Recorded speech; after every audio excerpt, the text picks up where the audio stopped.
ഒരുപക്ഷെ ഈ വിവാഹം നടന്നില്ലായിരുന്നുവെങ്കിൽ ഇന്നിങ്ങനെയൊന്നും ആയിരിക്കില്ലായിരുന്നു അല്ലേ ജീവിതം എന്ന് വിചാരിച്ചു. ദൈവം എന്തൊക്കെയാ ചെയ്യുന്നതെന്ന് അറിയാൻ പറ്റില്ല. വിധി എങ്ങോട്ടൊക്കെ ഓരോരുത്തരെ കൊണ്ടുപോകുന്നെന്ന് പറയാൻ പറ്റില്ല. പക്ഷെ ഞങ്ങൾ ആഗ്രഹിച്ചത്, ഇപ്പോൾ സഹോദരി ഇങ്ങനെ ഇരിക്കുന്നു എന്നുള്ളത് കൊണ്ട് അവൻ ഒരു ഇതൊക്കെ ആയി വരുമ്പോൾ അവനെപ്പറ്റി നല്ല പ്രതീക്ഷയായിരുന്നു സഹോദരിക്ക്. അവൻ്റെ കലാപ്രവർത്തനങ്ങളെപ്പറ്റിയും അവൻ്റെ ജീവിതത്തെ പറ്റിയൊക്കെ നല്ല പ്രതീക്ഷയായിരുന്നു. അപ്പോൾ ജീവിതത്തിൽ എപ്പോഴും അവൾക്കൊരു സപ്പോർട്ടായിരിക്കും എന്നൊരു പ്രതീക്ഷ ഉണ്ടായിരുന്നു. ഞങ്ങൾക്കും അതുപോലെ തന്നെയാണ്. പിന്നെ നമ്മുടെ അവസാന കാലമൊക്കെ ആകുമ്പോൾ സഹോദരിക്ക് സഹോദരൻ എങ്കിലും ബാക്കി അവൾക്കൊരു കുടുംബജീവിതത്തിനെ പറ്റിയൊന്നും നമുക്ക് ഒന്നും തോന്നിയില്ല. അപ്പോൾ സഹോദരനെങ്കിലും ഒരു കൂട്ടായിരിക്കും എന്നൊരു പ്രതീക്ഷയുണ്ടായിരുന്നു. അപ്പം അതുകൊണ്ട് അതെല്ലാം ഇല്ലാതായി. ആളെ ഇല്ലാതായി, സംഗീതമില്ലാതായി, കുടുംബത്തിലൊന്നുമില്ലാതായി. അപ്പം അവസാനം അവനും ഇല്ലാതായി, സമാധാനത്തിനുണ്ടായിരുന്ന സംഗീതം അതുകൊണ്ടില്ലാതായി. പിന്നെ ആർക്ക് വേണ്ടി എങ്കിലും ജീവിക്കണമല്ലോ എന്ന് വിചാരിച്ച് മകൾക്ക് വേണ്ടി ജീവിച്ചുകൊണ്ടിരുന്നു. അവളും ഇപ്പം ഇല്ലാതായി. എല്ലാം കൊണ്ടും പോകാം എന്നുള്ള ഒരു രീതിയിലായി. പക്ഷേ പോകുന്നതിന് മുമ്പ് ഇത്രയും നമുക്ക് പ്രശ്നങ്ങളുണ്ടാക്കിയ, വർഷങ്ങളോളം നമുക്ക് മനപ്രയാസം ഉണ്ടാക്കിയ ഈ സംഭവത്തിലെ ദുരൂഹതകളൊക്കെ ഒന്ന് അറിയണം. കുറ്റവാളികൾക്ക് ശിക്ഷ കിട്ടുമോ എന്നുള്ളത് രണ്ടാമത്തെ കാര്യം. പക്ഷെ എന്തായിരുന്നു നടന്നിരുന്നതെന്ന് അറിയണമെന്നുണ്ട്. പിന്നെ മാത്രമല്ല, ഒരു തെറ്റിയും ആരോപിക്കുന്നത് പോലെ അമ്മയൊരു ദുഷ്ടകഥാപാത്രമായിരുന്നില്ല അവൻ്റെ ജീവിതത്തിൽ. എപ്പോഴും നന്മ മാത്രം ആഗ്രഹിച്ച് ജീവിച്ച, വിവാഹം കഴിഞ്ഞു പോയിട്ട് പോലും ആ കിടന്ന് അനുഭവിക്കട്ടെ എന്നൊരിക്കലും ചിന്തിച്ചിട്ടില്ല. അതൊക്കെ കുട്ടികളുടെ എന്തോ ഒരു ട്രാപ്പാണ്. എല്ലാവരും 20 22 വയസ്സായ ആളുകൾക്ക് അവനെ പെട്ടെന്നൊരു കല്യാണം കഴിപ്പിച്ചിട്ട് എന്ത് ചെയ്യാനായിരുന്നു? മനസ്സിലായില്ല. അപ്പം എന്തിനെങ്കിലും ഇപ്പം തോന്നുന്നു എന്തെങ്കിലും ദുരുദ്ദേശത്തോടെ ആയിരിക്കും ചെയ്തത്. കൊണ്ട് നടന്നിട്ട് എന്തെങ്കിലും കാര്യങ്ങൾ അവർക്ക് ചെയ്യണമായിരുന്നായിരിക്കും. പിന്നെ ഈ പോക്കറ്റ് മണി എന്ന് പറഞ്ഞിട്ട് എന്തെങ്കിലും കയ്യിൽ കാണും. അവനെ കുറച്ച് ദൂരെ മാറി, മനസ്സിലായാലും യൂണിവേഴ്സിറ്റി കോളേജിലൊക്കെ ആകുമ്പോൾ ഞാൻ ജോലിക്ക് പോകുന്ന അമ്മ എൻ്റെ മകളുടെ ആരോഗ്യ പ്രശ്നം ഒരുപാട് 10-28 പ്രാവശ്യം മകളെ അഡ്മിറ്റ് ചെയ്യേണ്ടി വന്നിട്ടുണ്ട്. അതൊക്കെ ആലോചിക്കാവുന്നതേ ഉള്ളൂ. ഒരു സർവീസ് ജോലി ഉണ്ടായിരുന്ന ഒരമ്മയ്ക്ക് കുറേ 5 മാസം വരെ കിടന്ന സന്ദർഭമുണ്ട് മോളുമായിട്ട്. അപ്പം പിന്നെ അത് കഴിഞ്ഞിട്ടാണ് പിന്നെ അച്ഛൻ്റെ സ്ട്രോക്ക്. അതിന് മുമ്പ് അച്ഛന് ആയുർവേദ ട്രീറ്റ്മെൻറ്റ് ഒന്ന് 3 മാസം, അൾസർ അതുപോലുള്ള അസുഖം. അപ്പം പിന്നെ എൻ്റെ അമ്മയ്ക്ക് അസുഖം വന്നാൽ, അപ്പം എൻ്റെ ജീവിതം എന്ന് പറഞ്ഞാൽ എൻ്റെ സർവീസ്, ആ ജോലി കളയാതെ നോക്കണം. മക്കളുടെ വിദ്യാഭ്യാസം ഞാൻ പറഞ്ഞില്ല, 10ാം ക്ലാസ് വരെയുമുള്ള, ചെറിയ ക്ലാസ് തൊട്ട് 10ാം ക്ലാസ് വരെയും എൻ്റെ മക്കളുടെ വിദ്യാഭ്യാസം ഞാൻ തന്നെയാണ് ശ്രദ്ധിച്ചത്. ഇപ്പം എല്ലാ അമ്മമാരും പല സ്ഥലത്തും ട്യൂഷന് വിടുകയാണല്ലോ, ഓരോ വിഷയം ഒന്ന് കണക്കാക്കി. അപ്പം അതൊന്നും ഞാൻ ആരെയും അന്വേഷിച്ചിട്ടില്ല. 10ലെത്തിയപ്പോൾ എനിക്ക് പറ്റാത്ത മാത്തമാറ്റിക്സ്, സയൻസ് അങ്ങനെ 1-2 എണ്ണത്തിന് വേണ്ടി വെച്ചിട്ടുണ്ടെന്നല്ലാതെ ബാക്കിയൊക്കെ ഞാൻ തന്നെയാണ് ചെയ്തിരുന്നത്. അപ്പം ഈ അമ്മയായിട്ടൊരു ബന്ധമില്ല എന്ന് പറയുമ്പോൾ ഈ പഴയ കാര്യങ്ങളൊക്കെ പറയേണ്ടി വരുന്നതാണ്. പിന്നെ വിവാഹശേഷമായാലും പിന്നെ വീട്ടിലേക്ക് വരട്ടെ എന്ന് അവൻ അച്ഛനോട് ചോദിച്ചു. അപ്പം വീട്ടിലോട്ട് വരണ്ടെന്ന് ആദ്യമേ വീട്ടിലെ സാഹചര്യം പറഞ്ഞു. ഈ മോളുടെ കാര്യം പറഞ്ഞു. പിന്നെ ആർക്കും അംഗീകരിക്കാൻ പറ്റാത്ത ഒരു ബന്ധം എന്നുള്ള നിലയ്ക്ക് നമുക്ക് പറ്റത്തില്ല വീട്ടിലോട്ടെന്ന് പറഞ്ഞു. അപ്പം ഇവനെ വേറെ ആരോ കൊല്ലും എന്നൊക്കെ പറഞ്ഞിട്ടുണ്ടായിരുന്നു. മോനെ വഴിയിട്ട് കോളേജിൽ അന്വേഷിച്ചൊക്കെ ചെന്നു, ബാലഭാസ്കരൻ കൊല്ലും എന്ന് പറഞ്ഞു. അത് അവളുടെ പഴയ, അതാ പറയുക, ഒരുപാട് ഈ സിനിമാ കഥ പോലെയാണ് ഈ കഥ. അപ്പം അങ്ങനെ ഒരാൾ വഴിക്കിട്ട് കൊല്ലേണ്ടി വരുമ്പോൾ അതും നമ്മൾ എന്തെങ്കിലും മുൻകരുതൽ എടുക്കണമല്ലോ. അപ്പം ഇവിടെ അവളുടെ വീട്ടിലേക്ക് പോകാൻ അച്ഛൻ പറഞ്ഞു. അപ്പോൾ അവൾ പറഞ്ഞു എൻ്റെ വീട്ടിലോട്ട് പോകാൻ പറ്റത്തില്ല.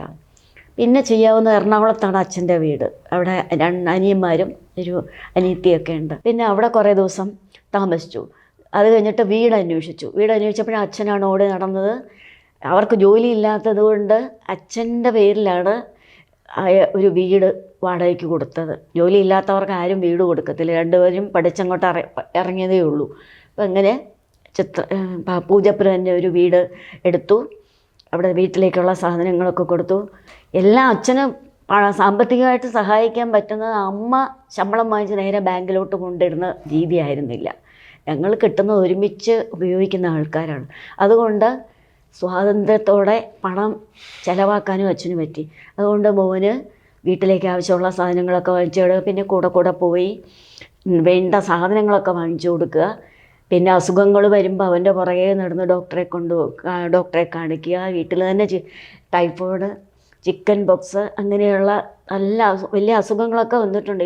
അപ്പോഴൊക്കെ അച്ഛനാണ് കൊണ്ടുപോയി ചികിത്സിക്കുന്നതും എല്ലാ കാര്യങ്ങളും ചെയ്യുന്നതും. ഇതൊക്കെ അമ്മയുടെ അടുത്ത് വഴക്കടിച്ച് അച്ഛൻ ഇറങ്ങി പുറപ്പെട്ട് ചെയ്യുന്നതല്ല, അമ്മയുടെയും കൂടെ ആവശ്യമായിട്ടാണ് അച്ഛൻ പോയി ചെയ്യുന്നത്.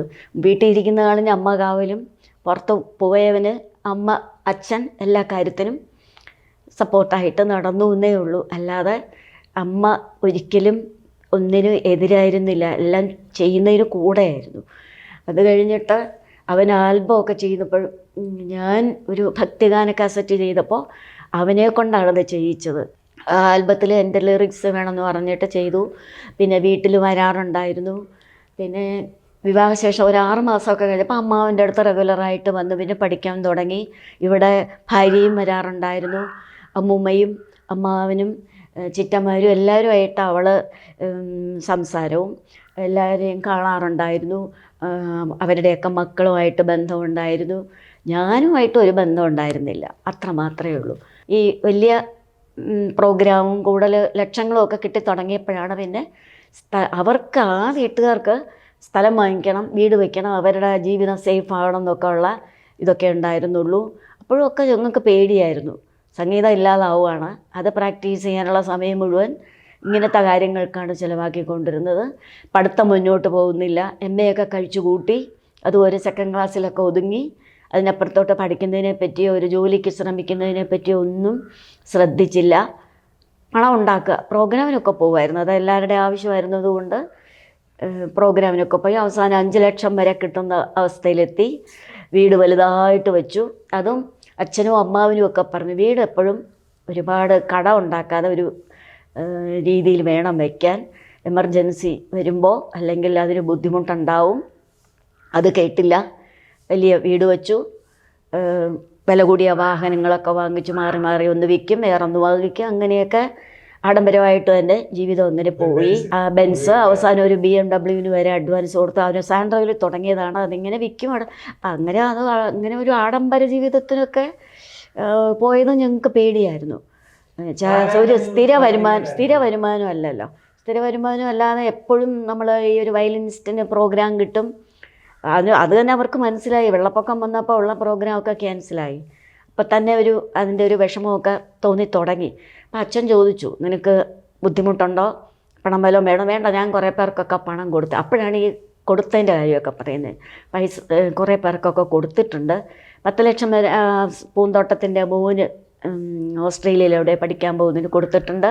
അവരൊക്കെ ഞാൻ കൊടുത്തിരിക്കുന്നവരൊക്കെ എനിക്ക് ആവശ്യമുള്ളപ്പോൾ തിരിച്ചു തരും എന്ന് പറഞ്ഞു. അങ്ങനെയാണ് നമുക്ക് ഈ പണത്തിൻ്റെ കുറേ ഇടപാടുകളുണ്ട്. വിഷ്ണു സോമസുന്ദരത്തിന് അവൻ്റെ എന്തോ ബിസിനസ്സിന് കൊടുത്തിട്ടുണ്ട്.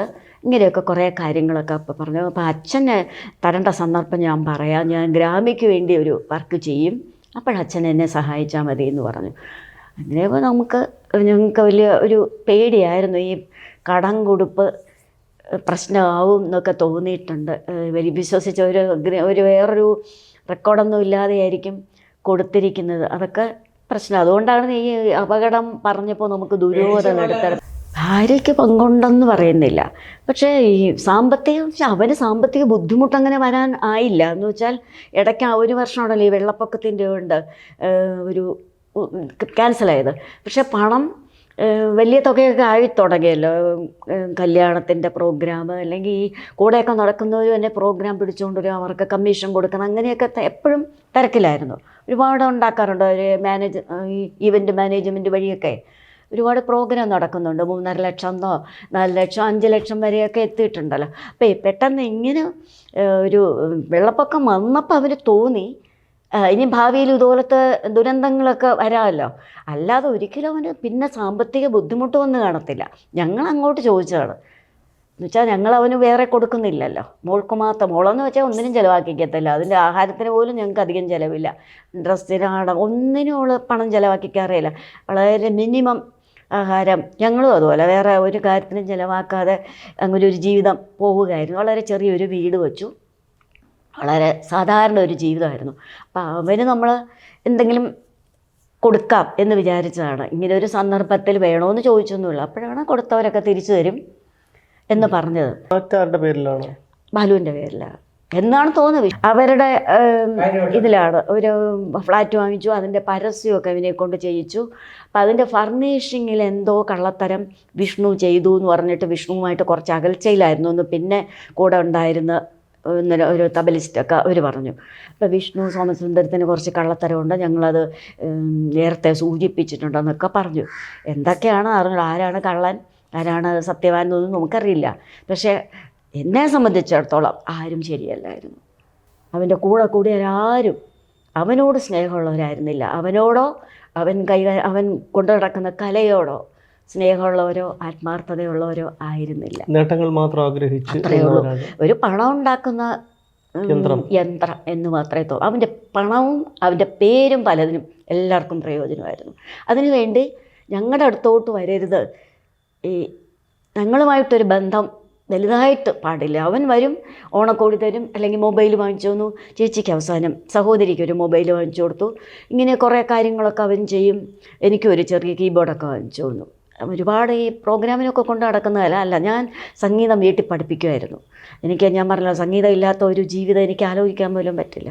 അപ്പം എനിക്ക് മനസ്സമാധാനത്തിനും എൻ്റെ ആരോഗ്യത്തിനും ഒക്കെ അത് വേണ്ടിയതായിരുന്നുകൊണ്ട് ഞാൻ എങ്ങനെയെങ്കിലും ഒരു ക്ലാസ് കൊണ്ടുപോയിക്കൊണ്ടിരുന്നു. അവിടത്തേക്കൊരു കീബോർഡ് വാങ്ങിച്ചു തന്നു. ഇങ്ങനെയുള്ള കാര്യങ്ങൾ ഓണക്കോടെ മുടക്കാറില്ല. 3 പേർക്കും, അച്ഛനും അമ്മയ്ക്കും സഹോദരിക്കും കൊണ്ടുവരും. പിന്നെ അത്യാവശ്യം ചില കാര്യങ്ങളൊക്കെ ഇങ്ങനെ പറയാൻ പോകും. പക്ഷേ സഹോദരനും സഹോദരിയും കൂടെ ഒന്നും കാണാറേ ഉണ്ടായിരുന്നില്ല. പക്ഷേ മരിക്കുന്നതിന് 2 മാസം മുമ്പ് സഹോദരി ഹോസ്പിറ്റലിലായിരുന്നപ്പോൾ വന്ന് കണ്ടു. അവസാനമായിട്ട്, അല്ലെങ്കിൽ കുറേ വർഷങ്ങൾക്ക് ശേഷം അവർ രണ്ടുപേരും കൂടെ ഒന്നിച്ച് കാണാനൊരു അവസരം ഉണ്ടായി. ചേച്ചിയെ കാണണമെന്ന് പുള്ളിക്ക് സാറിനൊരു അടുപ്പം എന്തെങ്കിലും അവിടെ അതിനൊക്കെ തടസ്സങ്ങൾ കാണും. ഞാൻ തന്നെ ചോദിച്ചിട്ട് അച്ഛൻ ചോദിച്ചു, അമ്മയുടെ ക്ലാസ്, അമ്മ ഒരു വയലിനിസ്റ്റ് ഒന്നുമല്ല, പക്ഷെ ഞാൻ കുറച്ച് പറഞ്ഞു കൊടുക്കും. വോക്കൽ, വയലിൻ, വീണ എന്നൊക്കെ പറഞ്ഞ് കുറേശ്ശെ എനിക്കറിയാവുന്നതൊക്കെ കുട്ടികളുടെ രസത്തിന് വേണ്ടിയല്ല. ഞാനൊരു പ്രൊഫഷണലല്ല, ഞാൻ എക്സാം പാസ്സായെന്നേ ഉള്ളൂ. അല്ലാതെ എൻ്റെ ബ്രദർ വായിക്കുന്ന പോലെയോ മോൻ വായിക്കുന്ന പോലെയോ അതിൻ്റെയൊക്കെ അടുത്തോലും എത്തത്തില്ല. അങ്ങനെയൊന്നും എനിക്കറിയില്ല. അതുകൊണ്ട് ഞാൻ പഠിപ്പിച്ചു വരുന്ന കുട്ടികൾക്ക് കുറച്ചായി കഴിയുമ്പം നീ വന്നൊരു ക്ലാസ് എടുക്കണം. അവൻ എന്നെ മാറ്റി നിർത്താനോ എന്നെ വെറുക്കാനോ എന്നെ മോശമായിട്ട് പറയാനോ ഒരു കാര്യവും ഉണ്ടായിട്ടില്ല. എന്നോട് സിമ്പതി തോന്നാനുള്ള കാര്യങ്ങളേ ഉള്ളൂ. അമ്മ എങ്ങനെ ഇത്രയും സഹിച്ചു പോകുന്നു, അമ്മ എങ്ങനെ ഈ കുടുംബം മുന്നോട്ട് കൊണ്ടുപോകുന്നു, ചേച്ചിയുടെ പ്രശ്നങ്ങൾ തന്നെ അമ്മയ്ക്ക് സഹിക്കാൻ പറ്റുന്നതല്ല എന്ന് മനസ്സിലാവുന്ന മോനാണ്. എന്നെപ്പറ്റി ശരിക്കും അച്ഛനേക്കാളും കൂടുതൽ മനസ്സിലാവുന്നത് മോനാണ്. അങ്ങനെയുള്ള മോനെ മനഃപൂർവ്വം മാറ്റി എല്ലാവരും കൂടി കൊണ്ടുപോയതാണ്. അവരുടെ കാര്യങ്ങൾ സാധിക്കാൻ വേണ്ടിയാണ്. ഒരു കൂട്ടുകാരനെ വീഡിയോ എന്തോ എടുക്കാൻ ആൾ തന്നെ വേണമെന്ന് പറഞ്ഞപ്പോൾ ഇത് പ്രൊഡ്യൂസ് ചെയ്ത ആൾ അതിൽ നിന്ന് പിന്മാറി. കലാകാരൻ എന്ന് പറഞ്ഞ ഒരാൾ നല്ലൊരു വർക്ക്, ഇൻ്റർനാഷണൽ ലെവലിലുള്ള ഒരു വർക്ക് അവനെ കൊണ്ട് ചെയ്യിച്ചതാണ്. അപ്പോൾ ഇവൻ കടുംപിടുത്ത ആ കൂട്ടുകാരനെ കൊണ്ട് തന്നെ വീഡിയോ ചെയ്യിക്കണം. അങ്ങനെ അത് വേണ്ടാന്ന് വെച്ചു. പിന്നെ നീ അറിയാൻ എന്തോ ഒരു വർക്ക് നല്ലതായിരുന്നു എന്ന് പറയുന്നു. അത് ചെയ്തു കഴിഞ്ഞപ്പോൾ അതിൽ പങ്കെടുത്ത എല്ലാവരും പറഞ്ഞു, സത്യം ഓഡിയോസും ഈസ്റ്റോസ് വിജയനും ഒക്കെ അത് വില പറഞ്ഞതാണ്. വില പറഞ്ഞിട്ട് അവർ പറഞ്ഞ തുകയേക്കാളും കൂടുതൽ വേണമെന്ന് ഇവർ നിർബന്ധം പിടിച്ചു. എന്ന് വെച്ചാൽ ഈ കൂടെ വർക്ക് ചെയ്തവർക്ക് എല്ലാവർക്കും വലിയ തുക വേണമെന്ന് പറഞ്ഞു. അങ്ങനെ അത് വിൽക്കാതെയായി. അപ്പം അവൻ്റെ ജീവിതത്തിലെല്ലാം ഈ കൂട്ടുകാർ കാരണം നഷ്ടപ്പെട്ടതേ ഉള്ളൂ. അവർക്ക് ആത്മാർത്ഥതയില്ലായിരുന്നു എന്നുള്ളത് പിന്നെ പല സന്ദർഭത്തിലും അവന് മനസ്സിലായിട്ടുണ്ട്. തന്നെ അനുഭവിക്കുകയായിരുന്നു ഒരു കുടുംബജീവിതവും കഷ്ടപ്പാടും. ഈ പറയുന്ന ഈ വിവാഹത്തിന് മുന്നിട്ട് നിന്ന ഇവളെ പരിചയപ്പെടുത്തി കൊടുത്ത തമലൻ ജോയി വരെ 8 വർഷം പിണക്കത്തിലായിരുന്നു. ഇഷാൻ ദേവ് എന്ന് പറയുന്ന ആളാണ് തിരുവല്ലത്ത് വെച്ച് കല്യാണത്തിനൊക്കെ മുൻകൈ എടുത്ത് നിന്നതും അവൻ്റെ ബന്ധു വീട്ടിൽ സദ്യയൊക്കെ ഒരുക്കിയൊക്കെ ചെയ്തത്. ആ ഇഷാൻ ദേവ് ഒരു ഘട്ടത്തിൽ പിണക്കത്തിലായിരുന്നു. ഇവരെല്ലാം പിണങ്ങി നിന്നിട്ടും പിന്നെ അവൻ്റെ അടുത്ത് എങ്ങനെ കൂട്ടുകൂടി വന്നു എന്നുള്ളത് അറിയില്ല. എന്തു പറഞ്ഞ് പിന്നെയും കൂടി, എന്തിനു വേണ്ടി കൂടി എന്നൊന്നും അറിയില്ല. അതാണ് പറഞ്ഞത്, ദുരൂഹതകൾ മാത്രം നിറഞ്ഞ ഒരു നിഷ്കളങ്കത കൊണ്ട് ചെയ്യേണ്ട ഒരു കൈകാര്യം ചെയ്യുന്ന ഒരാളിന് ഗതികേട് കൊണ്ട് ഇതുപോലെ കുറേ കലാകാരന്മാർ കുറേ ആളുകളെ കിട്ടി. അതുകൊണ്ട് അവനെ നശിപ്പിച്ച് അവനുമായിട്ട് ബന്ധമുള്ള ബാക്കിയുള്ളവരെ നശിപ്പിച്ച് എല്ലാവരുടെയും മനസ്സമാധാനവും കെടുത്തി. ഈ സഹോദരൻ്റെ പോലും മരണത്തിന്, സഹോദരൻ എന്ന് പറഞ്ഞാൽ ഗുരുവും അമ്മാവനുമായ ബി ശശികുമാർ, ആ മരണത്തിന് പോലും 74 വയസ്സായെങ്കിലും അതൊരു അകാല മരണമെന്നേ ഞങ്ങൾക്കും തോന്നുന്നുള്ളൂ. വേറെ ആരോഗ്യ പ്രശ്നമൊന്നും ഇപ്പം തൽക്കാലം പറയാനില്ലായിരുന്നു.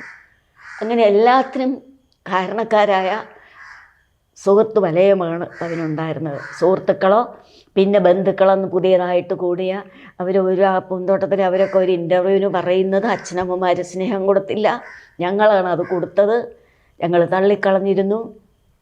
അങ്ങനെ അവരെന്ന് പറഞ്ഞാൽ അവന് ജീവനാണ്. അവിടെ ചെന്ന് താമസിക്കുന്നത് അതുകൊണ്ടാണ്. അവരാവോളം സ്നേഹം കൊടുക്കുമായിരുന്നു. അതുകൊണ്ടാണ് ഞങ്ങളെയൊക്കെ കളഞ്ഞിട്ട് അവിടെ പോയത്. ഈ അവസാനമൊക്കെ അവന് വിഷമം തോന്നിയിട്ടുണ്ട്.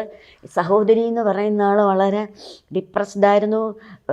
പല ഘട്ടത്തിലും ഞങ്ങൾ പറഞ്ഞാൽ അവളൊരു ചികിത്സയ്ക്കോ ഒന്നിനും സമ്മതിക്കാത്ത ഒരു രീതിയായിരുന്നു. പക്ഷേ സഹോദരൻ പറഞ്ഞപ്പോൾ അവൾ ഇറങ്ങി പുറപ്പെട്ടു ചികിത്സയ്ക്ക്. അങ്ങനെ ഒരു സഞ്ജീവനി എന്ന് പറയുന്ന സ്ഥാപനത്തിൽ ചികിത്സയ്ക്കായിട്ട് കൊണ്ടാക്കി.